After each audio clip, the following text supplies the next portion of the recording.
Leonardo DiCaprio walked into a screening of Kate Winslet's film Lee in November 2024, and the moment he appeared in that room, she couldn't hold herself together. She pulled him into a tight hug, kissed him in front of everyone present, and then had to look away quickly because she knew that if she held his gaze for more than a second, the tears would come and she wouldn't be able to stop them.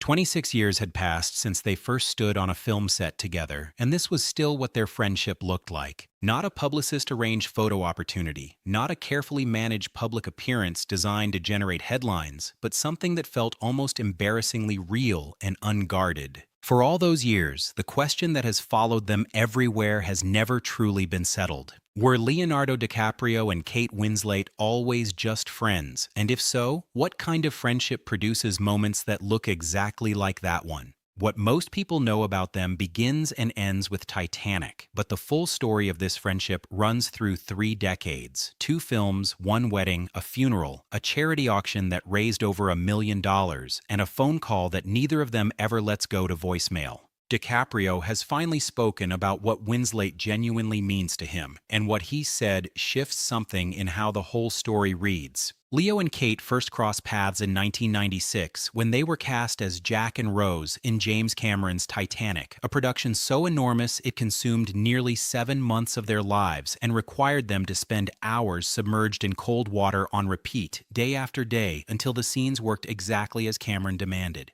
DiCaprio was 22 years old. Winslet was 21. Neither of them had any real sense of what was about to happen to their careers or to each other. Winslet admitted years later that when she first laid eyes on DiCaprio, she found him genuinely gorgeous and spent those early days on set quietly worried she would be completely overwhelmed by him. She also feared he would take one look at her background in Shakespeare and English theater and write her off as too rigid, too formal, too far outside of his world. None of that happened. From the first week of production, they behaved like 2 people who had known each other for years, doing ridiculous things to each other between takes, tickling, winding each other up, playfully groping, behaving like the kind of friends who skip every stage of cautious small talk and go straight to uninhibited chaos. Winslet even developed pneumonia during filming, which became the subject of its own round of Hollywood gossip, but nothing slowed the bond forming between them. The chemistry audiences recognized on screen was real, just not in the way most people assumed. Winslet later clarified that everything romantic displayed in the film belonged to Rose and Jack, not to her and DiCaprio. She never felt that way about him, she said, but she walked away from that production with something she valued far more than any romance. She described it as one of the greatest friendships of her life sitting in her back pocket. The Titanic premiere launched both of them into a level of fame that neither had previously experienced, and the press immediately decided they must be in love. At the Golden Globe Awards that season, where both received nominations for Best Actor and Best Actress respectively, coverage fixated relentlessly on their body language rather than their performances. They maintained then, as they would maintain for the next 2.5 decades, that the speculation was entirely wide of the mark.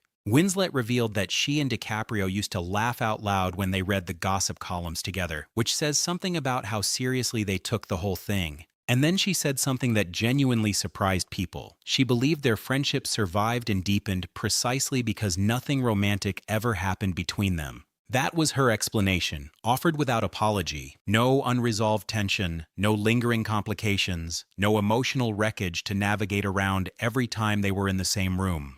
Just 2 people who genuinely liked each other and built something durable out of that foundation. The friendship held together through the years that followed, even as their lives moved in different directions professionally and personally. By 2004, DiCaprio was on the Oprah Winfrey Show promoting The Aviator, and when the conversation turned to on-screen kisses, he named Winslet without hesitation. He told the audience that out of every actress he had ever kissed on camera, he and Kate had done it more times than anyone could reasonably count. At the Screen Actors Guild Awards shortly after, Winslet greeted him with a kiss on the lips and joked that he always complained whenever she did. DiCaprio's response came immediately. He told her he loved her, right there on the red carpet, with cameras pointed at both of them. The exchange became one of those moments people kept returning to for years afterward, not because it was scandalous, but because it looked so completely unperformed and unplanned, the kind of thing 2 people do when they've stopped caring how it looks. Then came 2008 and Revolutionary Road, a film both of them had wanted to make for years and finally committed to together. Sam Mendes directed the project, and at the time Mendes was Winslet's husband, with the story itself following a married couple in the 1950s whose relationship was slowly unraveling,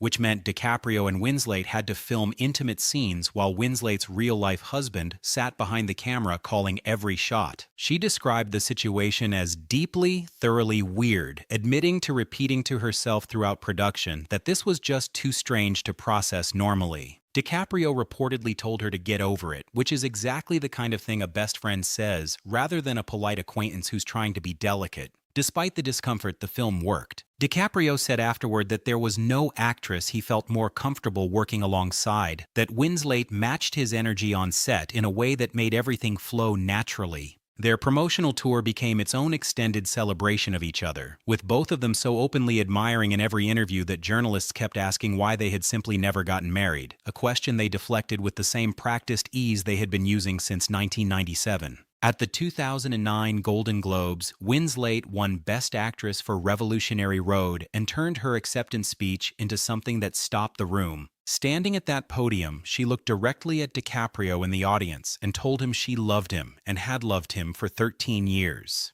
He smiled and blew her a kiss across the room. A month later at the 81st Academy Awards, Winslet found herself nominated for Best Actress for The Reader, and on the red carpet she mentioned a piece of jewelry she was wearing, a gold necklace carrying a small leaf pendant. Dicaprio had given it to her some time before, and she happened to be wearing it the day her Time magazine cover photograph was taken. She chose to wear it again that evening. She won her first Oscar that night after 6 nominations stretched across nearly 15 years of acclaimed work. Dicaprio was in the room to see it happen. In 2010, Winslet and Mendes announced their separation and made the divorce official the following year.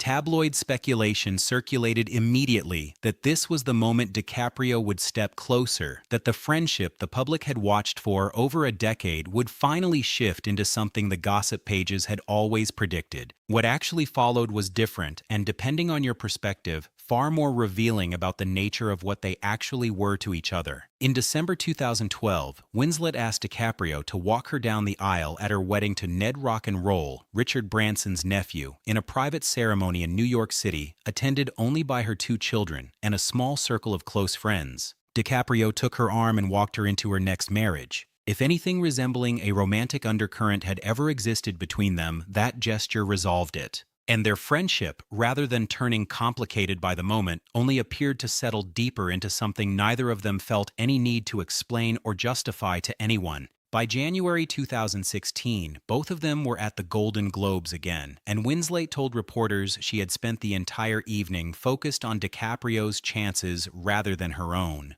When her name was announced, she was genuinely stunned because her attention had been directed elsewhere. Both of them left with trophies that night. When Dicaprio finally collected his first Academy Award for The Revenant, Winslet sat in that audience with her hands clasped tightly in front of her face, tears running freely, not dabbing politely at the corner of her eye, but fully undone, the way a person gets when someone they have loved for nearly 2 decades finally receives something that was a long time coming to them. In May 2017, Winslet lost her mother, Sally Bridges Winslet, to ovarian cancer. Dicaprio responded in the way that carried actual weight, rather than just symbolic support. The two of them organized an auction together as part of his annual Saint-Tropez charity event in the south of France, placing a private dinner with both of them on the block. That dinner sold for $1.35 million, with the proceeds split between the Leonardo DiCaprio Foundation and a campaign supporting a British mother struggling to cover her own cancer treatment costs, a cause that connected directly to what Winslet was experiencing with her family. Afterward, the two of them were photographed at his villa in Saint-Tropez, sitting poolside in the sun, relaxed and close, which is about as quietly human as this entire story ever gets. After 2017, geography and then the pandemic kept them apart for nearly 3 years. When Winslet finally saw Dicaprio in Los Angeles in late 2021, she started crying the moment they were in the same room and could not stop. She explained later that the media had always framed them as inseparable, but the reality was that distance and their respective careers kept them away from each other for long stretches. What she said about their phone calls, though, is the detail that lingers longest. Whenever either of them called the other, the call was answered immediately, every single time, without exception. No missed calls, no promises to ring back tomorrow. She put it simply, that call always gets answered the moment it comes in. And she said she believed that kind of friendship, one rooted in a shared history deep enough to survive years of physical distance and silence, was genuinely rare in the world that celebrity builds around people. November 2024 brought Dicaprio back into her life in a way that the audience at that film screening witnessed directly. He appeared without fanfare to support her film Lee, stood on the stage beside her, and spoke about Winslet with the kind of specific and careful language that people only use when they genuinely mean every word. Her strength, her integrity, her absolute commitment to every single project she takes on. She held on to him, kissed him in front of the crowd, and turned away to stop herself from breaking down again. Dicaprio, one of the most recognized and scrutinized actors in the Hollywood film industry, came to a screening and said exactly what he thought about his friend. No award, no red carpet, no negotiated public moment. Just a person showing up because he wanted to be there. Winslet is currently married to Edward Abel Smith, with 3 children between them, and has spoken openly about wanting DiCaprio to stop running from the idea of settling down. She believes he would be extraordinary at it if he could stop backing out at the decisive moment, something she acknowledges has happened more than once with past relationships. She supports his current relationship with Victoria Soretti, who entered his life in 2023, and has noted that Soretti has been a genuinely stabilizing presence, helping him take better care of himself in ways his previous relationships hadn't quite managed.